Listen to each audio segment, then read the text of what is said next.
Olá, Oi, e aí, tudo bom, Samila? tudo bem? Tudo bem, prazer em te conhecer. O prazer é meu também. Muita gente falando bem de ti. Ah, que bom, que bom. Gostei desse teu fundo aí, fazendo uma propaganda bem discreta, né? Sutil, algo subliminar, né? Muito sutil, muito sutil. Deixa eu É, colocar aqui, convidar algumas pessoas aqui. Aqui, o- eu vou fazer a mesma coisa aqui. Vamos lá.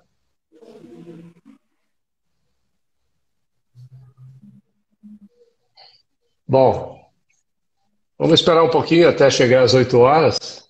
uhum. Enquanto isso,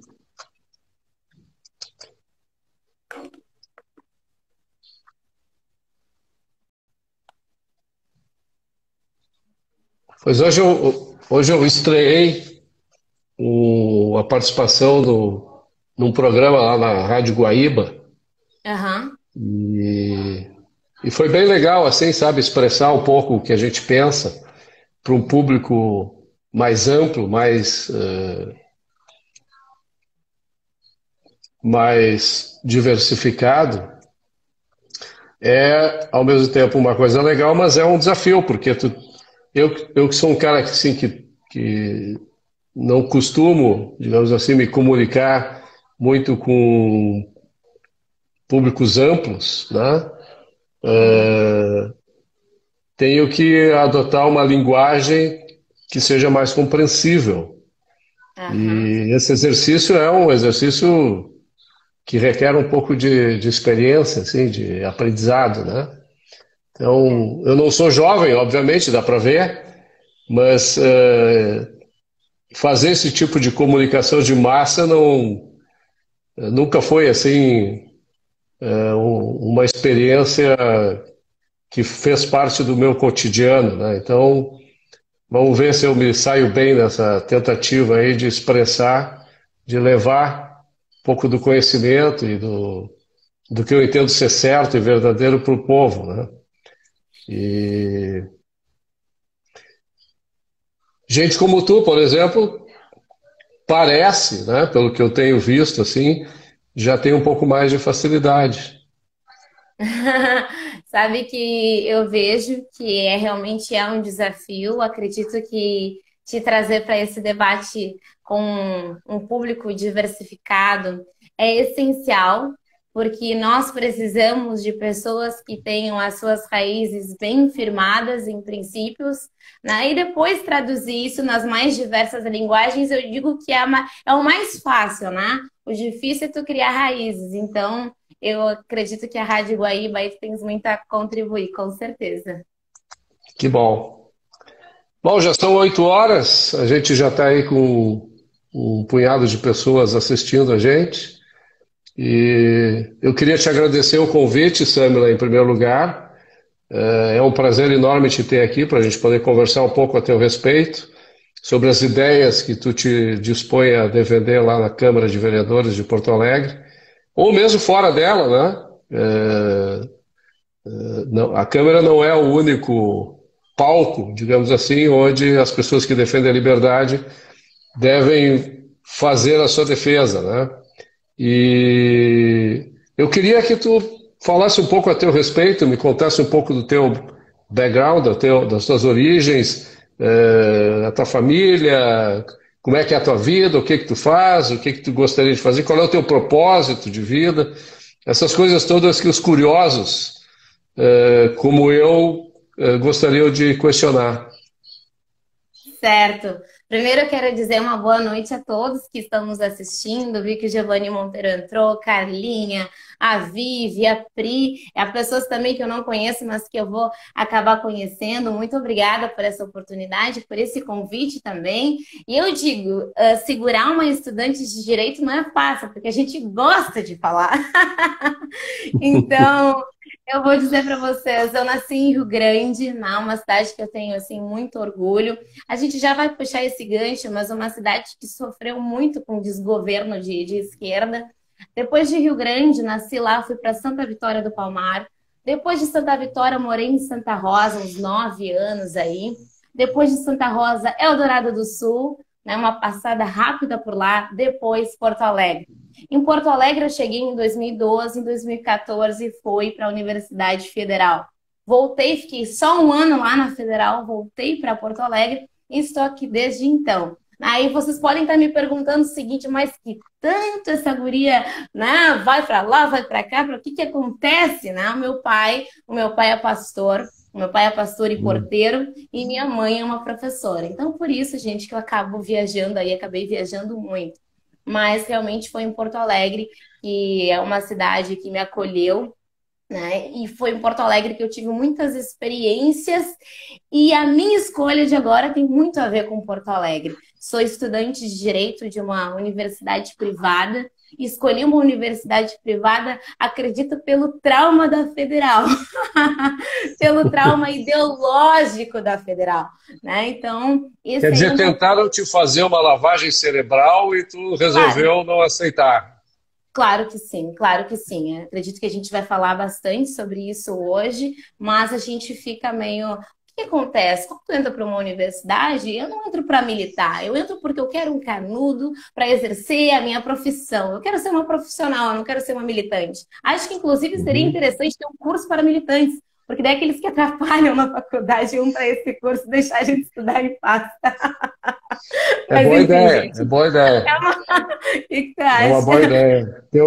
O curso de bacharel em esquerdismo, por exemplo, né? Perfeito, perfeito. Pode ter pós-doc. Olha só que maravilha. Eu acho que ia Aí selecionar depois, bem. depois a gente cria também a universidade pró-liberalismo, né? E aí fica Ah, discutindo isso enquanto os outros se preocupam em aprender para trabalhar, né? exato, exato. Então, essa é um pouquinho aí da minha trajetória. E o que te levou assim a duas questões? Primeiro, o que te levou a participar da política e por que tu entraste no Partido Novo e defende Uhum. as ideias liberais como uma das tuas pautas? Tá, eu vou procurar responder essas perguntas. Se eu tangenciar levemente, me digam, por Eu, favor. eu te trago para o eixo, não tem problema. Perfeito, perfeito. Eu digo que os ideais de liberdade, né, o respeito à propriedade, à vida e os bens, eles sempre tiveram intrínsecos em mim. Mas o que que eu acredito? E a gente estava falando disso no início, né? Eu vejo que a gente precisa criar raiz. E aí eu vou dar um exemplo para vocês. Eu estou em plena campanha eleitoral e nós temos os gazebos, as barraquinhas, né? E hoje a gente Uhum. colocou lá na Praça da Alfândega. Só que tem muita árvore lá e veio um vento forte. E aí tava eu segurando o gazebo de outro lado, os outros os três voluntários e amigos segurando a barraquinha com vento. O que que acontece? Quando a gente entra para uma universidade federal, e isso eu entrei foi em 2014, a gente vai ter muito vento e muito barulho, né? A gente vai ter vento, a gente vai ter barulho. E tu entra lá, eu saí do ensino médio fresquinha, cheguei lá. Se tu não tem raízes, como o meu gazebo, que não tem raiz, né? Não tem raiz, não tá firme ali, tá o concreto, tá o chão, aquela barraquinha vai voar e o vento vai te levar. Então, quando eu cheguei na Federal de Rio Grande, eu tinha uma raiz familiar, uma bagagem, mas o meu liberalismo, ele não estava estruturado nos teóricos, como o Rachevski aqui tem aí essa experiência e esse conhecimento, está bem enraizado. Quando eu digo enraizado, eu não quero dizer que a gente é um cabeça dura, que não ouve ninguém, não. Mas é que a gente, tirar a gente do eixo é mais difícil. Então, isso que Não eu é fui. dogmático, né? Não é dogmático, quer dizer. E quando eu fui chegando, isso eu consigo perceber hoje. Então, quando eu entrei na Universidade Federal, eu sequer sabia o que era esquerda, o que era direita. E quem fez questão de me apresentar foi uma professora de sociologia esquerdista. Então, tu pensa só como foi. E aí, só que eu parava para pensar, e só que teve uma coisa, eu disse assim, bom, quando eu não conheço algo, eu gosto de observar. eu não gosto de ficar observando, eu, né, tenho aqui o objeto que eu vou circundando ele, né, para tentar entender. E uma coisa que eu fui, que não foi difícil de entrar nesse meio, de conhecer, de observar e de ouvir, porque eu sou negra. Eu sou o escudo ideológico da esquerda. Eu sou a mulher negra. A mulher negra de renda baixa. Então, eu tive passagem Que livre para mora na sentar Restinga, né? fora na Restinga. Então, assim, eu tive a passagem para entrar nesse meio lá na FURG de Rio Grande e considerada já pelos estudantes uma das mais esquerdistas, compete com a URGS nisso. Eu tive passagem para ouvir e ver o que estava acontecendo. E aí começou aquele universo, isso em 2014, e nas minhas férias de 2015 aqui em Porto Alegre, uma senhora disse assim, Samila, os meus amigos disseram, Samila, nós apresentamos, nós contamos a tua história para uma professora de um cursinho pré-vestibular e ela quer te conhecer. Daí eu perguntei, Rachevski, quem está me assistindo, mas que história? Eu tenho história? Tu tem história? E aí eu tive a possibilidade de fazer um cursinho pré-vestibular porque eu queria medicina. Só que aí a gente está em Uhum. 2015, impeachment, todo um cenário político e aquele bichinho que estava lá na FURG me incomodando, me incomodando. Eu peguei a minha nota, remanejei para a direita e fui alcançada por uma política pública bem desenhada, um voucher que é o ProUni, né? Instrumentalizado? Sim, muito instrumentalizado. Mas ele tem aí a sua função.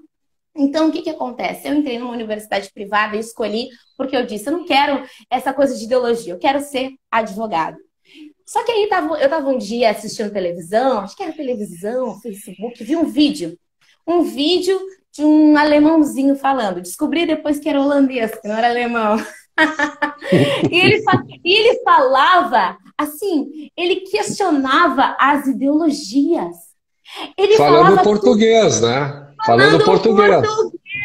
falando português no jornal. E ele falava, Rachel, ele falava com muita autoridade, com muito conhecimento. E eu disse assim, Senhor, quem é esse ser humano? É o Marcel Van Hatten. Então, eu comecei a acompanhar o Marcel Van Hatten nessa trajetória. Depois comprei o livro dele, eu ficava marcando, porque tudo aquilo que eu queria falar, ele estava falando e com muita propriedade. E melhor, ele era o nosso deputado. Então, tem uma representação dessa na política. Então, eu vou te dizer que é o seguinte, eu cheguei no Novo, automaticamente eu fui conhecendo o Novo. O Novo foi o resultado da minha busca pelos princípios liberais. E para Uhum. sedimentar esse conhecimento, para começar, e eu separei uma frase, porque eu tive alguém, assim, quando eu li o livro, eu disse, é isso, que foi o caminho da servidão de Hayek, e ele disse o seguinte, e aí eu me apropriei dessa frase, eu sou da geração, né? Eu sou da geração, que cresceu num mundo em que na escola e na imprensa o espírito da livre iniciativa é apresentado como indigno e o lucro como imoral. O chefe, é vergonhoso ser chefe, é vergonhoso ser empregador, é vergonhoso querer falar de lucro. Então, quando tu chega numa universidade privada, existe alguém que te diz, sabe aquilo que tu ouviu, que estava te preparando há muito tempo? Pois é, vem para o nosso lado, o lado dos frascos e comprimidos, né? O lado das minorias. Então, foi nesse caminho que eu conheci o Novo, e a primeira vez que eu cheguei, assim, eu conheci foi o Bonamigo, eu disse, nas eleições e ele era candidato a deputado estadual. Eu disse, que legal que o Novo está aqui em frente ao mercado público. Mas sabe quem é que está na Restinga agora? PCdoB, PT, entendeu? É eles lá que estão pegando voto. Então, eu fiquei muito feliz quando o Novo foi para a Restinga e conseguiu, num tempo recorde, 65 cadastrados de pessoas interessadas em princípios e valores liberais. Com isso, a gente mostrou Legal. que sim, o pobre ou a pessoa que vive em periferia, que empreende na periferia, ela tem princípios que norteiam ela. Acontece que a gente precisa chegar até lá. Então, eu olhei e disse, alguém precisa fazer alguma coisa. E os meus amigos em 2019 disseram assim, Samila, 2020 tem eleições, esse alguém pode ser tu. E aí, primeiro, ué, vocês estão, o que está acontecendo? Isso virou, incorporou, criou voz, e aí eu disse, então, pode ser eu e aqui estou. Agora é o seguinte, é interessante esse teu relato, porque a gente sabe que a esquerda ela procura esses ambientes onde o estado de pobreza, ou às vezes até de miséria, é evidente, né? Uhum. Porque a gente sabe que a pobreza é um estado, ele pode ser modificado, as pessoas podem criar valor, prosperar, enriquecer, gerar riqueza para a sociedade e tal, mas isso certamente faz com que a pauta da esquerda, o apelo da esquerda, acabe indo pelo ralo, né? Então é interessante para a esquerda manter esse estado de coisas onde os pobres, continuam dependentes da mão do Estado, né, com o assistencialismo, e isso tem que acabar. Eu acho assim importantíssimo. Até eu fico emocionado porque de ver assim que é possível as pessoas tomarem consciência a partir da educação que tem em casa, a partir da curiosidade, da busca pelo conhecimento, para entender como é que o mundo funciona, que não há limites para nós, seres humanos, usarmos a nossa razão e poder criar aquilo que vai realmente realizar os nossos propósitos para que a gente possa ser feliz. Que o único limite que há é a coerção estatal que é estabelecida por esses caras que querem nos manter sempre na função de escravos deles, né? Isso me leva à seguinte pergunta para ti. Quer dizer, tu já tocaste nesse assunto. A gente sabe que as minorias, tá, ao longo dos séculos, né, sejam os negros, os judeus, ou as mulheres, ou enfim, né, já foram perseguidos, já tiveram os seus direitos individuais negados, né? E a partir do capitalismo, principalmente nos Estados Unidos e na Inglaterra, esses direitos começaram a ser buscados, né? A luta pelos direitos começou realmente a acontecer e essas minorias foram conquistando os direitos que sempre tiveram, mas que lhes eram negados.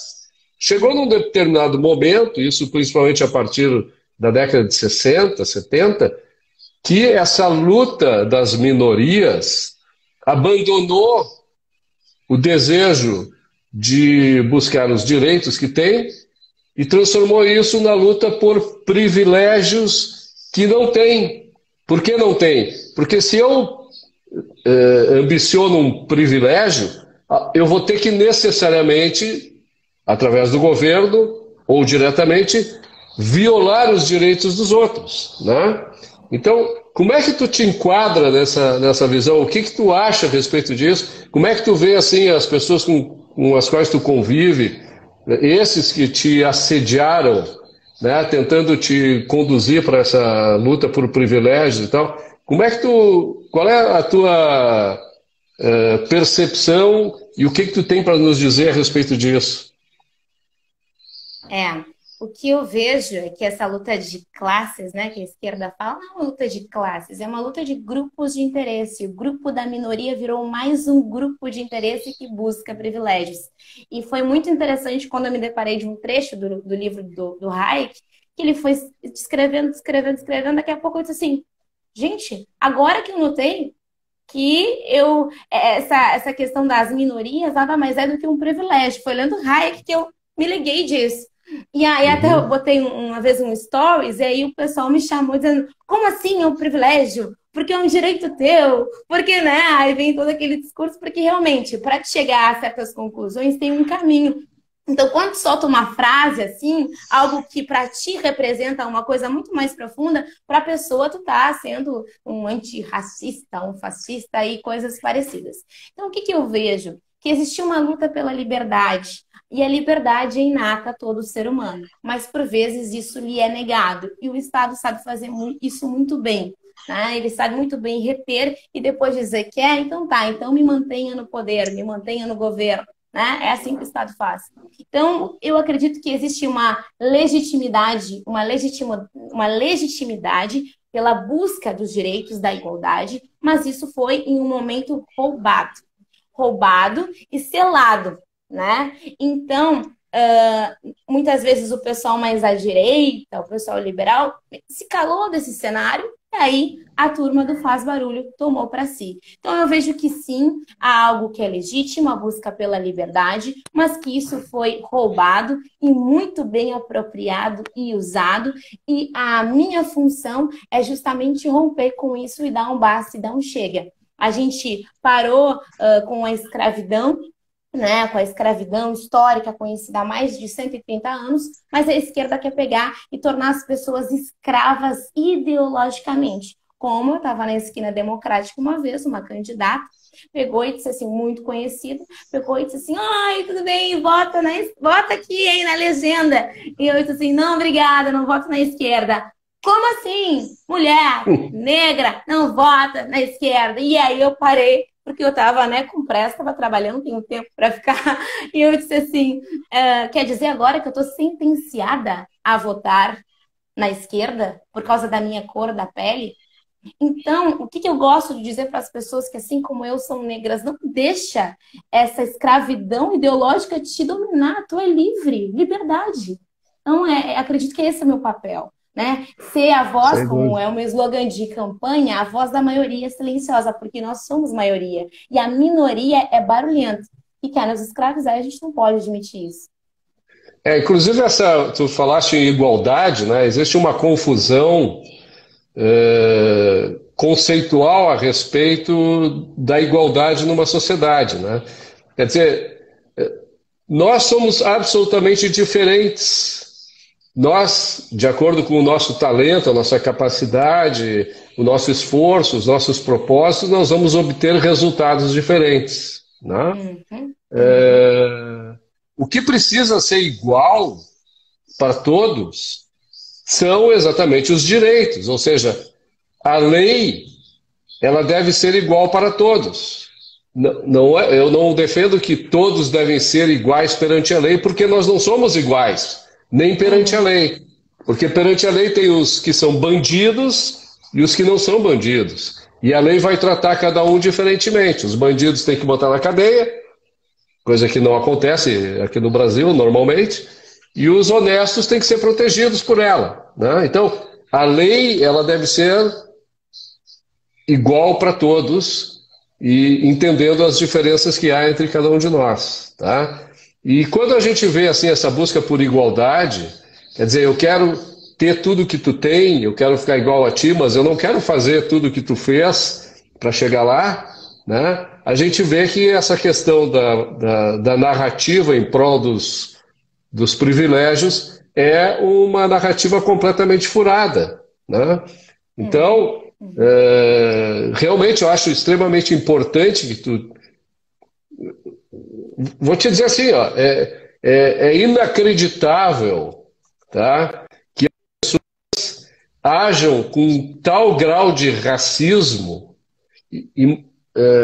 imaginando que as pessoas, pela sua aparência, pelo seu estado socioeconômico, devem aderir a determinadas agendas sem que se compreenda o que elas pensam, Perfeito. né? Qual é a sua história de vida, qual é o seu propósito. Então, eu fico assim, eu não te conhecia, eu te disse que ouvi de outras pessoas coisas muito positivas a teu respeito, e nesses poucos minutos que a gente está conversando, eu quero te dizer que tu tens aqui um admirador, porque a gente Nossa. apesar de ser diferente, de ter toda uma bagagem diferente e tal, tem coisas que para nós são valores comuns. E isso é que realmente deve fazer com que as pessoas se aliem, né? Essa criação e identificação de valores comuns para que a gente possa realmente defender aquilo que a gente acredita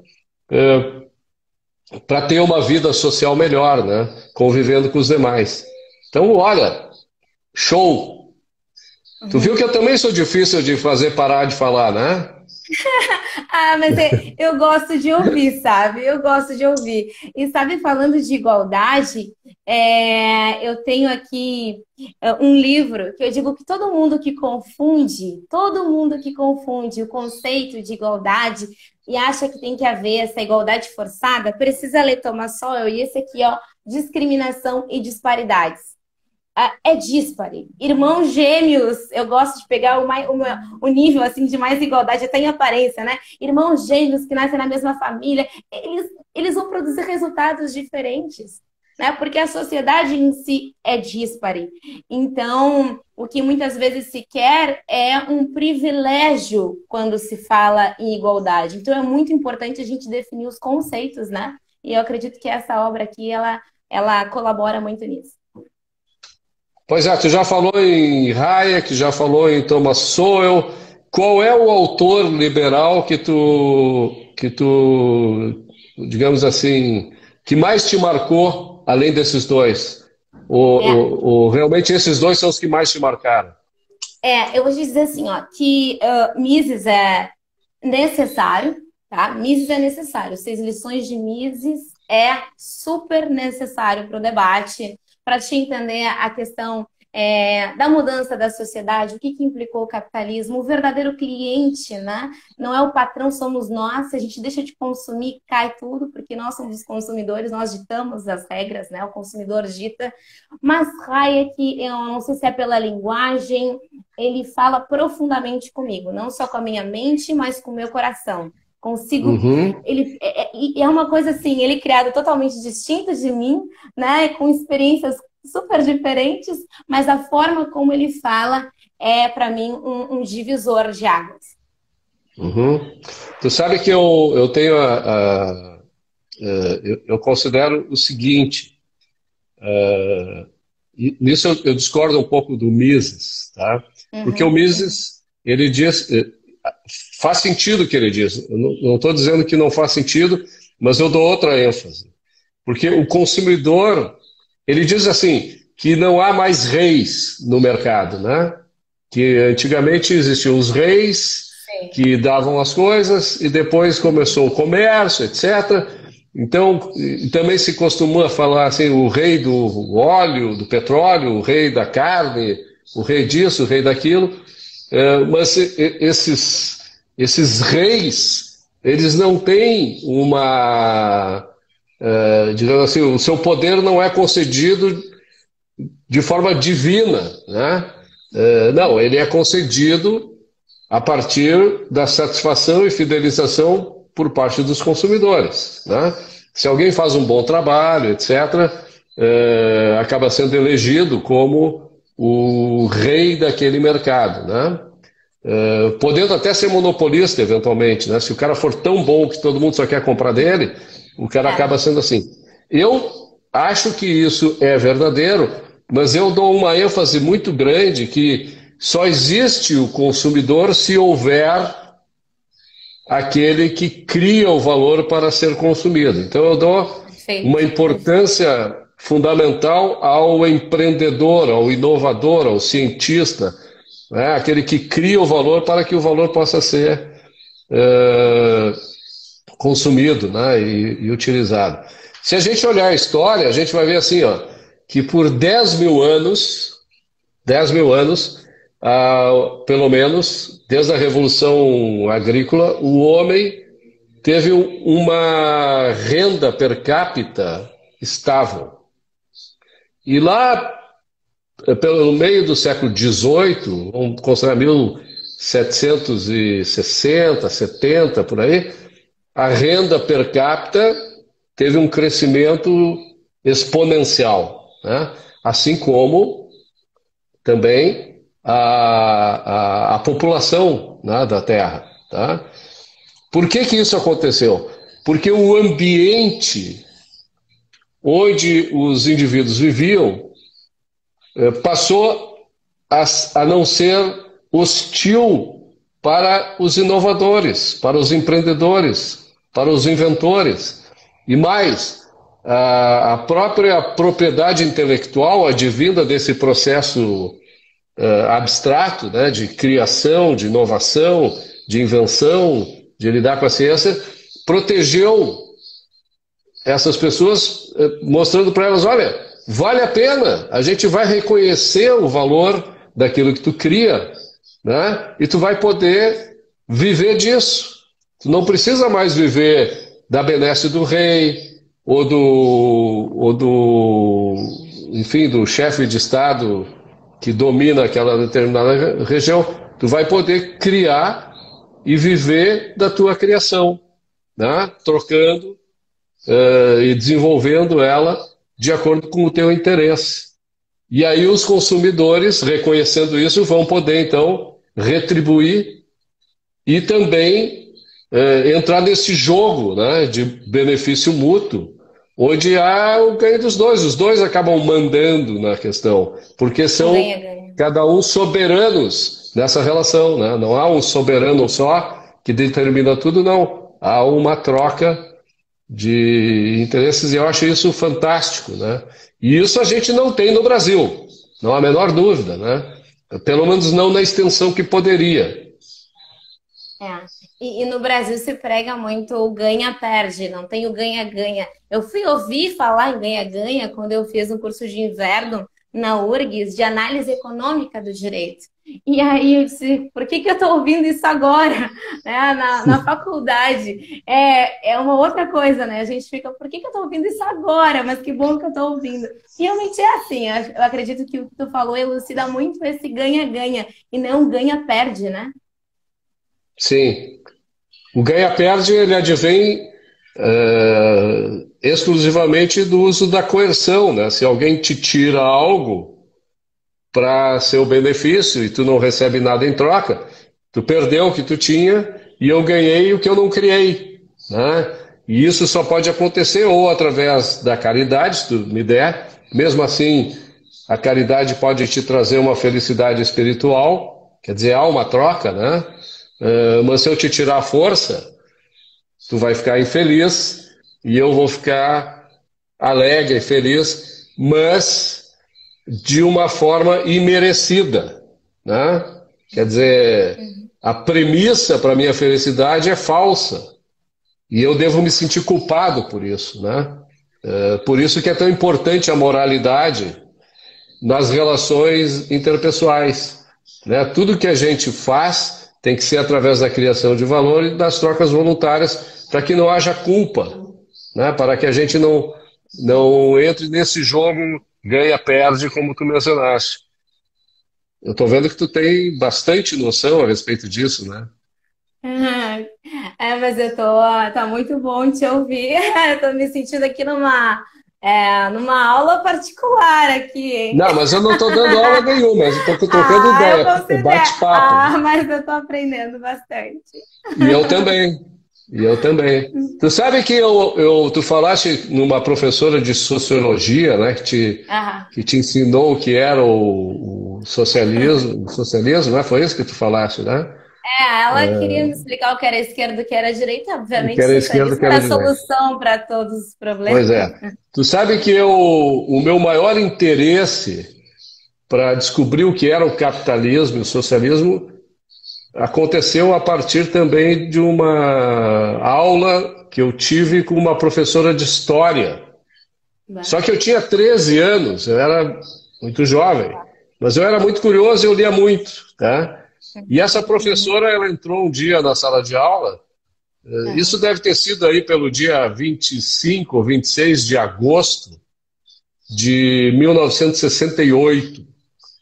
Eu não tenho memória privilegiada, eu sei da data porque coincidiu com o fato histórico das Forças Armadas do Pacto de Varsóvia, né, que era a União Soviética, terem invadido a capital da então Tchecoslováquia, né, Praga, porque os tchecoslovacos eles queriam mais liberdade e criaram, na época, o que se chamou a Primavera de Praga. E, como eles pretendiam se tornar mais independentes da União Soviética, os russos e os demais membros, poloneses, enfim,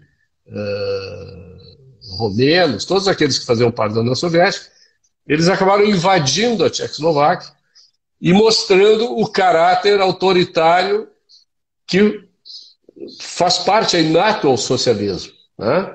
E essa professora entrou na sala de aula, era de manhã, chorando. E a gente ficou apavorado. Mas por que está chorando, professora? Porque hoje eu sofri uma desilusão. O que houve? Eu achei que o socialismo soviético era a solução para os males do mundo, e eu descobri que não. Eu descobri que não passa de um sistema político autoritário, totalitário, assassino, que não permite com que a liberdade possa ser vivida por aqueles que estão naquele determinado território. Aquilo marcou, né? Aquilo emocionalmente me marcou muito como criança, né? Adolescente, e essas experiências, elas são extremamente importantes para que a gente se sinta motivado a explorar o porquê das coisas, né? Porque se a gente vive um processo histórico, tudo aquilo que acontece na história tem um colchão por trás, por baixo, um tapete, vamos dizer assim, ideológico que é filosófico, né? O Brasil, por exemplo, é o que é porque a nossa filosofia nos leva a ser coletivistas e estatistas, apoiando esses regimes autoritários. E esse trabalho de mudar a mentalidade é fundamental, né? E tu tem um papel importantíssimo nesse aspecto, né? Por quê? Não é porque tu é negra, mulher, vive na Recife, não. Porque tu é uma pessoa inteligente, que pensa, é curiosa, né? Tem valores adequados, tá? Então, nós que pensamos, que temos esses valores, temos, eu não vou dizer a obrigação, mas sim até a necessidade de tornar o ambiente onde a gente vive um ambiente que não seja tóxico, que seja favorável à vida em sociedade, baseada na liberdade e no respeito mútuo. Então, eu acho assim fantástico que tu tenha te aliado ao novo, que tu tenha te disposto a entrar na política, tá? E que esteja fazendo a defesa, não apenas porque ela está dentro de ti, mas também porque tu está aprendendo mais, buscando esses autores aí que a gente conhece, para poder fazer essa defesa de maneira adequada, de maneira correta, né? E tu tem quantos anos, Samila? Eu tenho 24. Ah, 24 anos. É. E já está nessa labuta com essa disposição. Olha, eu vou te dizer, eu tenho feito lives, né? Já fiz com o Camozato, fiz vou falar do pessoal do Novo, né? O Camozato, com o Bernardo, com a Mari, com o Juan, com o Camilo. E eu vou te dizer o seguinte, cada dia que passa eu fico mais otimista. Eu sempre fui otimista, né? Mas hoje eu vejo que o meu otimismo pregresso está dando resultados, tá? Porque ver essas pessoas ingressando na política para defender essas ideias que eu compartilho, porra, é uma satisfação, tu não acha? Tem que estar feliz. É por isso que eu resolvi fazer as lives e colocar todos vocês para expressar aquilo que vocês pensam. Fantástico. Eu achei incrível quando tu colocou assim, sem censura. Ai, que coisa boa! Porque a gente pode falar. E isso é algo incrível. Quando tu estava comentando, eu me lembrei de algo que aconteceu.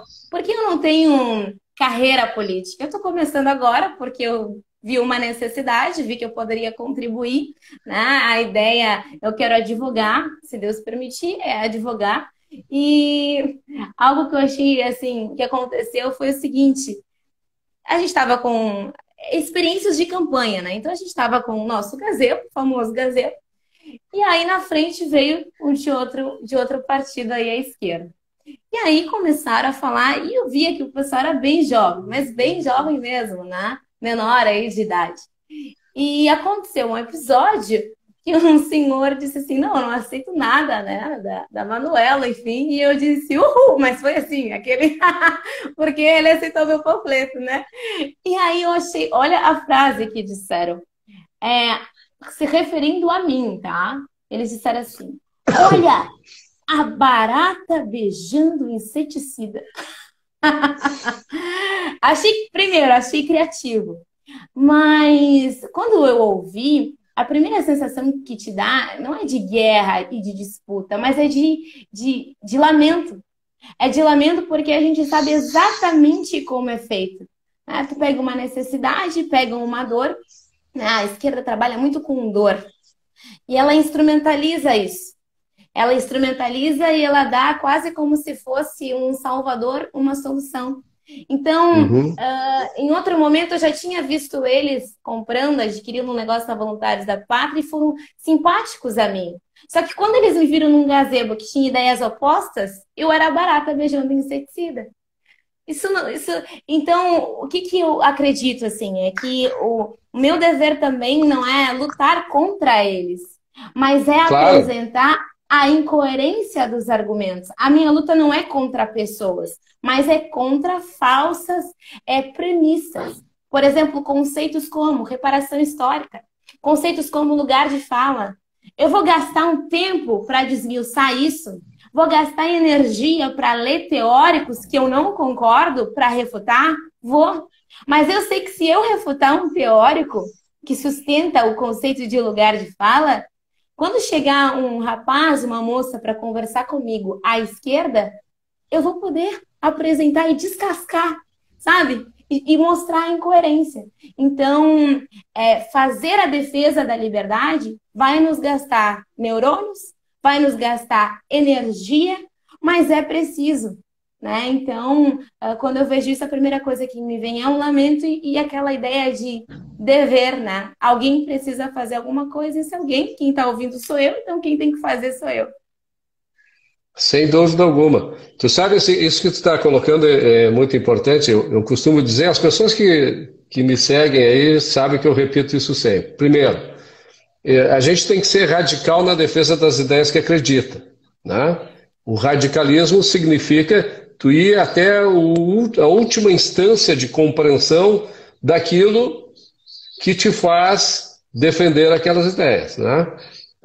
E tu tem que ser moderado no trato social, quer dizer, tu não vai brigar com as pessoas que tu quer convencer que elas estão erradas e que elas precisam mudar, tá certo? Senão o diálogo não se estabelece, tá? É, então essa é a minha é o meu mote, né? E eu tento me comportar dessa maneira. É muito difícil, mas eu tento. No É Facebook, quem me difícil. acompanha vê que eu passo horas discutindo e debatendo, enquanto eu tiver paciência, para tentar convencer aqueles que discordam de mim.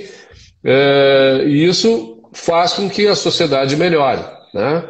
Outra coisa que eu acho importante, e as pessoas devem levar isso em consideração, e eu estou vendo que tu faz isso, é o seguinte: quando eu comecei a me ver, eh, quando eu comecei a desenvolver determinadas ideias na minha mente, ninguém me ensinou aquilo, tá? Eu vou te dar um exemplo, respeitando o que cada um pensa, tá? Por exemplo, me perguntaram uma vez quais livros eu recomendava para alguém desenvolver suas convicções, né? Eu disse, olha, eu sempre recomendo 2 livros para começo de conversa. O primeiro, a Bíblia, tá? Foi a Bíblia que me ensinou a ser ateu. Ou seja, eu li a Bíblia várias vezes, questionei a Bíblia várias vezes, e a minha conclusão é: eu vou ser ateu, porque aquilo que a base fundamental que está estabelecida na Bíblia não me convence.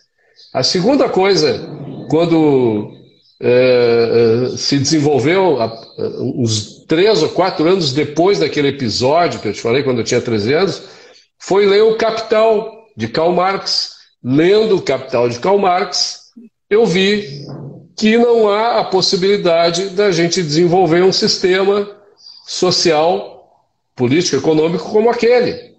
Então, bom, se isso aqui é o comunismo, que é, vamos dizer assim, o socialismo levado às últimas consequências, isso aqui não me serve, porque eu vejo de família o que é ter a propriedade, o que é ter a liberdade de produzir, como é que a gente busca riqueza, como é que a gente busca satisfazer os próprios propósitos. Este não é o meu caminho. Então, isso aqui não serve para mim. Tá? Se tem quem goste, ok, eu vou tentar fazer com que as pessoas mudem de ideia. Tá? Eu não sou um ateu militante, não tenho esse objetivo, mas eu sou um capitalista radical militante, porque a religião é uma coisa pessoal, individual. Agora, o capitalismo, o socialismo são ideologias políticas, né? No convívio social, se as pessoas praticam uma dessas duas coisas, isso vai influenciar diretamente na nossa vida. Então, é preciso que a gente realmente lute pelas ideias que a gente acredita e que vão abrir o caminho para a nossa felicidade. Estou falando demais, né? Eu prometi para mim que eu ia estar aqui para te escutar, tá? Mas tu está me instigando a falar porque eu sou sócio, sou teu sócio nessa luta, né? Então eu não quero que tu entre sozinha com o teu capital, eu quero botar o meu capital junto. Coisa boa, coisa boa. E aí, fala mais. Qual é a quantidade de votos que tu precisa e como é que está a tua campanha lá na Restinga e que outras áreas da cidade tu tem um apoio assim marcante? Nós queremos fazer 8.000 votos para passar folgado. Então, a gente está trabalhando para isso. Nada a menos que isso. Então, a gente realmente... A Restinga é um lugar que não era habitado por liberais, né? Até a gente do Novo chegar lá. Então, as pessoas estão receptivas, né? E isso que é muito interessante. A gente já tem o nosso gazebo. Toda semana a gente trabalha com um fixo na Restinga e o demais a gente fica... Essa semana eu estava na Leopoldina, depois agora no centro a gente tem assim o fixo e os outros que vão indo de acordo com a gente conversa com os nossos voluntários, a gente vê a necessidade e faz. O desafio dessa campanha política, além da gente ser novo, né, chegando, eu sou nova no sentido de que não tenho capital político, e a gente tem um agravante, que é a pandemia. Então, as limitações da pandemia... Tu tem 24 anos, tu é nova em todos os sentidos, né? Eu sou nova em todos os sentidos. Eu sou nova em todos os sentidos. Então, uma coisa que eu fico feliz é porque o meu time, o núcleo duro de campanha, olha aí o Marcelo falando, já tenho meu voto.